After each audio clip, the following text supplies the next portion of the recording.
The keys to success and long-term change. Because like I said, here we can only do so much. And we want you to make a commitment to yourself to continue that change. Whereas with us or yourself, and just like from day to day, just realizing that you can take responsibility for your life. That you can actually have that gratitude. That you can be the cause of all your effects.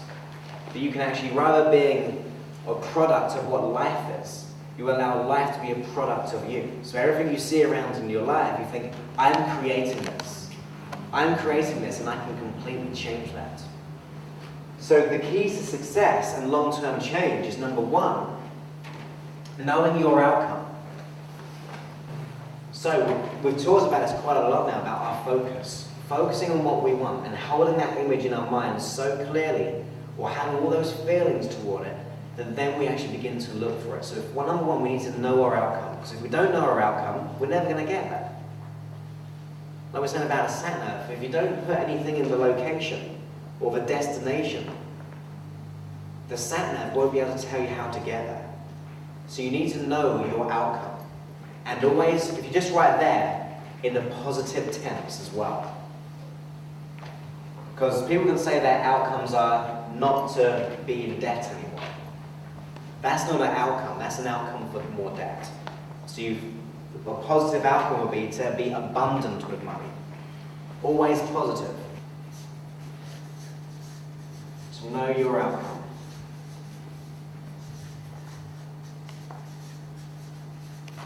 Number two, to have sensory acuity. So to have sensory acuity, what does sensory acuity mean? What does it really mean? When you think about sensory acuity, if we go back to Edison, he realized that he couldn't do the exact same experiment again, could he? Because he just failed the exact same experiment. He was there to this day, we would have all this wonderful electricity.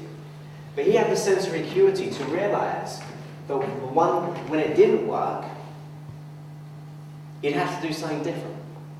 So he was aware.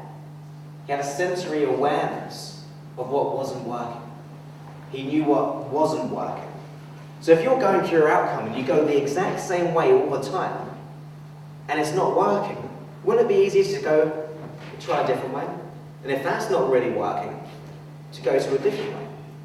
So you keep on trying as many things as you can until you get your outcome. Does that make sense? So have a sensory acuity. If it's not working, to be conscious that it's not working. So if it's not the right road for you, you go down a different road.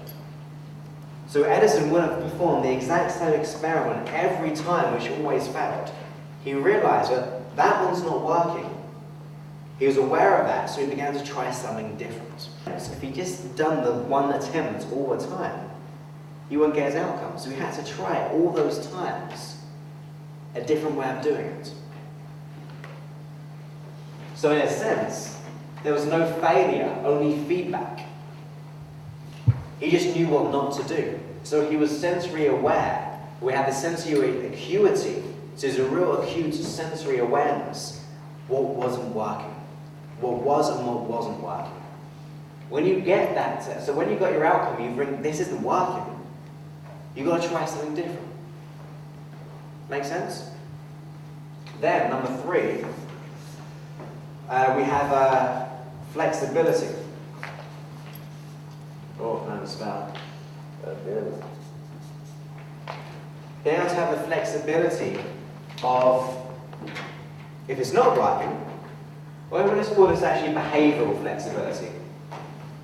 So you'll just put behavioural flexibility there.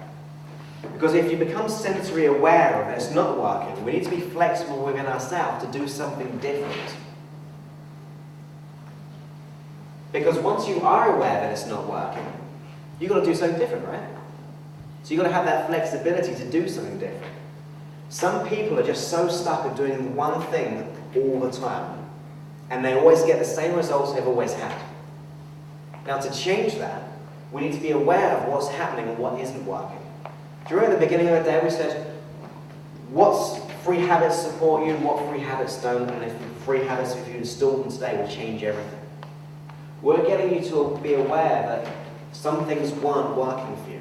Now we're working on giving you the flexibility to do something different, like letting go of the past or creating your future.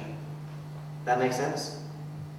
So we need to have the flexibility of actually going for our outcome. Make sense? Now the next one, and that's my favourite one out of all of this, is about taking action.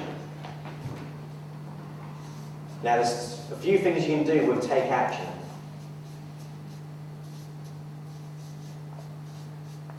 First we'll get better handwriting. So taking action, massive action. So you can put in brackets, massive action.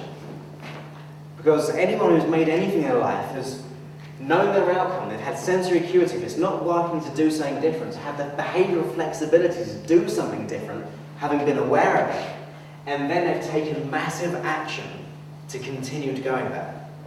By action, I mean continually doing things to make sure you get to your outcome. So you're always doing something to get there. Like I said, I've read a load of biographies, like the Richard Branson ones, and Duncan Bannatyne's and Donald Trump's and things. They just always had consistent action. If something wasn't working, they'd do something else and do it 10 other ways to make sure they got there. They're always on the phone, they're always doing something alienated to getting their outcome. They didn't kind of just stop there and think, well, that's not working, I better stop now. So number 4 is taking action. Within that, you can say inspired action as well. So massive action and inspired action. Because some people think, well, I should be doing it this way. I must have to do it this way. If it doesn't resonate with you, I would suggest probably not doing it. Inspired action is when it feels right for you, when it resonates with you. And you'll know that time comes because it'll be like, this just feels so good. It feels so good. Sometimes, when that, like for example, when I had the idea of this course, it just felt so good to me. It felt as if there's what I got to be doing. I had the thought and then I took action on it. Because I thought there's something I really wanted to do. I felt really kind of happy about it. I felt aligned and I felt content in going through the whole process. Now, if someone said, which people have said before, well, why don't you do a smoking cessation weekend or a day? I'd be like, it doesn't do anything for me. There's no offense to people who want to go on those courses, but it doesn't fulfill my criteria. But if I did that, I'd be going against myself. Does that make sense? So you've got to make sure your action that you're taking is inspired and it feels right for you. You feel inspired to take that action. Make sense? The next one, the 5th one, is to act in a state of physiological and psychological excellence. That means putting yourself in a good state. To act from a state of excellence. So thinking in that perfect way that you want to. Getting your mind and body to be aligned with your outcome. Because it's one thing having thoughts of where you want to go. It's another thing feeling it. When we feel it, it changes our physiology. And therefore it changes our behavior. So we have an internal state of mind of excellence. And also a physiological state of excellence where we feel strong. And we feel excellent in every way. Then we're going to get our outcome. So when we act in a state, so like a mindset, a feeling of psychological excellence and physiological excellence, we feel completely aligned to where we're going, right? Yes? Good. So, first of all, we need to know our outcome.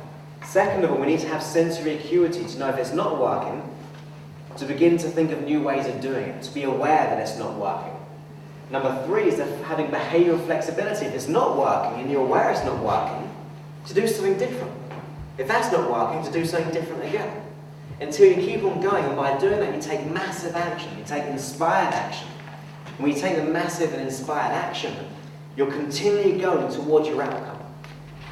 And then, by acting from a state of physiological and psychological excellence, you're going to get there.